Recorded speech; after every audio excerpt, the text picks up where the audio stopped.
आप सभी का स्वागत है हमारे चैनल पर। आज हम आपको बताने जा रहे हैं राजस्थान के चूरू जिले में स्थित एक ऐसे चमत्कारी स्थल के बारे में जिसे श्रद्धालु सालों से संकट मोचन हनुमान जी का साक्षात धाम मानते हैं। सालासर बालाजी मंदिर। यह केवल एक मंदिर नहीं बल्कि करोड़ों श्रद्धालुओं की आस्था, विश्वास और चमत्कारों की भूमि है। कहा जाता है कि जो भी सच्चे मन से बालाजी महाराज का स्मरण करता है उसकी हर मनोकामना पूरी होती है। रेगिस्तान की तपती रेत में बसे इस मंदिर की महिमा इतनी अपार है कि देश भर से लोग यहाँ केवल एक झलक पाने के लिए उमड़ते हैं। तो आइए जानते हैं सालासर बालाजी के इस दिव्य धाम से जुड़ी वह अद्भुत कथा जिसने इसे भारत के सबसे पूजनीय हनुमान मंदिरों में स्थान दिलाया। सालासर बालाजी मंदिर भगवान हनुमान के भक्तों के लिए एक धार्मिक स्थल है। यह राजस्थान के चूरू जिले में जयपुर बीकानेर राजमार्ग पर स्थित है। वर्ष भर में असंख्य भारतीय भक्त दर्शन के लिए सालासर धाम जाते हैं। हर वर्ष चैत्र पूर्णिमा और आश्विन पूर्णिमा पर बड़े मेलों का आयोजन किया जाता है। भारत में यह एकमात्र बालाजी का मंदिर है जिसमें बालाजी की दाढ़ी और मूंछ है।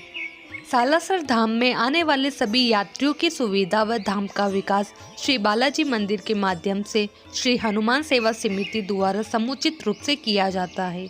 यहाँ रहने के लिए कई धर्मशालाएं और खाने पीने के लिए कई जलपान गृह है। श्री सालासर बालाजी मंदिर सालासर कस्बे के ठीक मध्य में स्थित है। यहाँ की मान्यता है कि मात्र नारियल बांधने से बालाजी महाराज सभी इच्छाओं को पूरा करते हैं। स्थान: सालासर कस्बा राजस्थान में चूरू जिले का एक हिस्सा है और यह जयपुर बीकानेर राजमार्ग पर स्थित है। यह सीकर से 57 किलोमीटर, सुजानगढ़ से 24 किलोमीटर और लक्ष्मणगढ़ से 30 किलोमीटर की दूरी पर स्थित है। सालासर कस्बा सुजानगढ़ पंचायत समिति के अधिकार क्षेत्र में आता है और राजस्थान राज्य सड़क परिवहन निगम की नियमित बस सेवा के द्वारा दिल्ली, जयपुर और बीकानेर से भली प्रकार से जुड़ा है।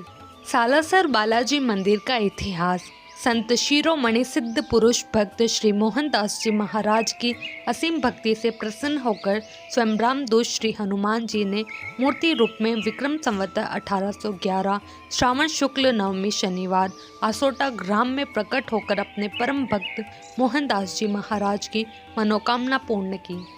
अपने आराध्य से प्राप्त आशीर्वाद के फलस्वरूप श्री मोहनदास जी ने विक्रम संवत 1815 में सालासर में उदय राम जी द्वारा मंदिर निर्माण करवाकर श्री उदय राम जी एवं उनके वंशजों को सेवा पूजा का कार्य सौंपकर स्वयं जीवित समाधिस्थ हो गए। श्रावण शुक्ल पक्ष नवमी 1811 शनिवार को एक चमत्कार हुआ। नागौर जिले में असोटा गांव का एक किसान अपने खेत को जोत रहा था। अचानक उसके हल से कोई पथरीली चीज टकराई और एक गूंजती हुई आवाज पैदा हुई। उसने उस जगह की मिट्टी को खोदा और उसे मिट्टी में सनी मूर्ति मिली। उसकी पत्नी उसके लिए भोजन लेकर वहां पहुंची। किसान ने अपनी पत्नी को मूर्ति दिखाई और उन्होंने साड़ी से मूर्ति को साफ की। यह मूर्ति बालाजी भगवान श्री हनुमान जी की थी। उन्होंने समर्पण के साथ अपने सिर झुकाए और भगवान बालाजी की पूजा की और उसने अपनी पत्नी द्वारा भोजन में लाए गए बाजरे के चूरमे का भोग लगाया और तभी से आज तक श्री बालाजी महाराज को बाजरे के चूरमे का भोग लगाते हैं। भगवान बालाजी के प्रकट होने का यह समाचार तुरंत असोटा गांव में फैल गया। असोटा के ठाकुर ने भी यह खबर सुनी। बालाजी ने उसके सपने में आकर उसे आदेश दिया कि इस मूर्ति को चूरू जिले में सालासर भेज दिया जाए। उसी रात भगवान हनुमान ने एक भक्त सालासर के मोहनदास जी महाराज ने भी अपने सपने में भगवान हनुमान यानी बालाजी को देखा। भगवान बालाजी ने उसे असोटा की मूर्ति के बारे में बताया। उन्होंने तुरंत असोटा के ठाकुर के लिए एक संदेश भेजा। जब ठाकुर को यह पता चला कि असोटा आए बिना ही मोहनदास जी को इस बारे में ज्ञान है तो वे चकित हो गए। निश्चित रूप से यह सब सर्वशक्तिमान भगवान बालाजी की कृपा से ही हो रहा था। इधर अपने आराध्य की कृपा से मोहनदास जी को यह सब भान हो जाने के कारण अपने प्रभु की अगवानी करने के लिए उन्होंने सालासर से प्रस्थान किया। मूर्ति सम्मान पूर्वक लाई गई। महात्मा मोहनदास जी ने निर्देशित किया कि बैल जहाँ पर भी रुकेंगे वहीं पर मूर्ति की स्थापना होगी। कुछ समय पश्चात बैल रेत के टीले पर जाकर रुक गए।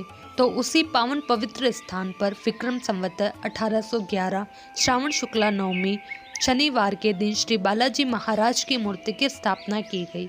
मूर्ति को सालासर भेज दिया गया और इसी जगह को आज सालासर धाम के रूप में जाना जाता है। विक्रम संवत 1815 में नूर मोहम्मद व दाऊ नामक कारीगरों से मंदिर का निर्माण करवाया गया, जो कि सांप्रदायिक सौहार्द एवं भाईचारे का अनुपम उदाहरण है। अपने आराध्य इष्ट को साक्षात मूर्ति स्वरूप में पाकर उनकी सेवा पूजा हेतु श्री मोहनदास जी ने अपने भांजा उदय राम को अपना चोगा पहनाकर उन्हें दीक्षा दी। तत्पश्चात उसी चोगे को गद्दी के रूप में निहित कर दिया गया।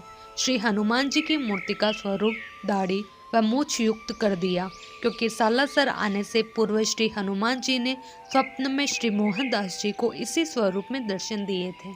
सालासर बालाजी मंदिर दो प्रमुख उत्सव श्री मोहनदास जी महाराज का श्राद्ध दिवस एवं श्री बालाजी महाराज का प्राकट्य दिवस बहुत ही हर्षोल्लास व उत्साह के साथ मनाता है, जिसमें बाबा के हजारों अनन्य भक्त व श्रद्धालु जन भाग लेते हैं। सिद्ध पुरुष महात्मा मोहनदास जी महाराज के वचनानुसार भक्त की मनोकामना पूर्ति हेतु श्री बालाजी महाराज का समर्पित भाव से ध्यान लगाकर मनोकामना का नारियल बांधा जाता है।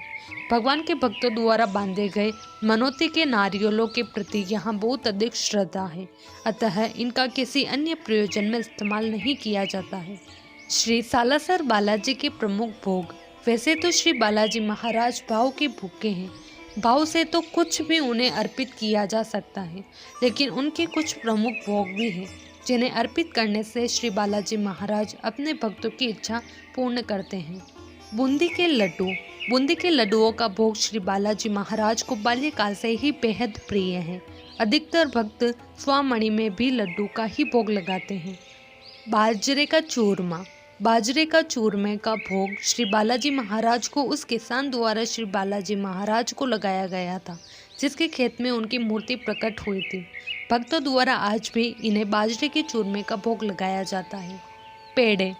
पेड़ों का भोग भी श्री बालाजी महाराज को बेहद प्रिय है। केसर पेड़े का भोग श्री बालाजी महाराज को प्रिय है। बेसन की बर्फी। बेसन के लड्डू और बेसन की बर्फी श्री बालाजी महाराज को पसंद है। भक्त बेसन की बर्फी की सवामणि भी श्री बालाजी महाराज को लगाते हैं। तो यह थी सालासर बालाजी धाम से जुड़ी वह दिव्य कथा, जिसने न जाने कितने श्रद्धालुओं के जीवन में चमत्कारी परिवर्तन ला दिया। इस मंदिर की मिट्टी से लेकर हर ईंट तक में हनुमान जी की कृपा समाई हुई है। कहते हैं, जब इंसान पूरी श्रद्धा से बालाजी को पुकारता है तो संकट दूर होना तय है। आशा है यह यात्रा आपके हृदय को छू गई होगी और आपके विश्वास को भी दृढ़ कर गई होगी। अगर आपको यह वीडियो पसंद आया हो तो कृपया लाइक करें, अपने भक्तिमय साथियों के साथ शेयर करें और चैनल को जरूर सब्सक्राइब करें, ताकि हम आपको और भी ऐसी आध्यात्मिक यात्राओं पर ले चलते रहें।